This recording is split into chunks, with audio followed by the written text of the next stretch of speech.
నేను మీ చారి అక్షర మీడియాకు స్వాగతం. దేశంలో ఎక్కడలేని విధంగా హైదరాబాద్ మెట్రో ప్రయాణికులకు ఒక శుభవార్త. ఏంటంటే మెట్రోలో ప్రయాణిస్తున్నప్పుడు ఏదైనా మెడికల్ ఎమర్జెన్సీ వస్తే ఎట్లా అనే దానికి ఏంటంటే మెట్రో స్టేషన్లోనే ఆరోగ్య కేంద్రాలు ఏర్పాటు చేస్తుంది మెట్రో యాజమాన్యం. అందులో భాగంగా ఈ నెల 10వ తారీఖున ఆదివారం నాడు ఎల్బీ నగర్ మెట్రో స్టేషన్లో నగర మేయర్ విజయలక్ష్మి గారు మెట్రోలో ప్రయాణించి మరీ వెళ్ళి ఆ క్లినిక్ను ఓపెన్ చేయడం జరిగింది. అంటే ఎలాంటి ఎమర్జెన్సీ వచ్చినా మెట్రో స్టేషన్లోనే మనకు క్లినిక్లు ఉంటాయి, ఆరోగ్య కేంద్రాలు ఉంటాయి.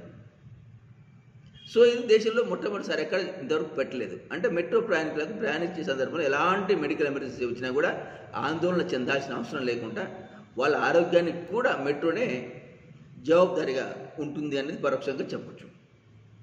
ఈ శుభవార్త మెట్రో ప్రయాణికులకు ఆనందాన్ని, ఒక భరోసాని కూడా కల్పిస్తుంది.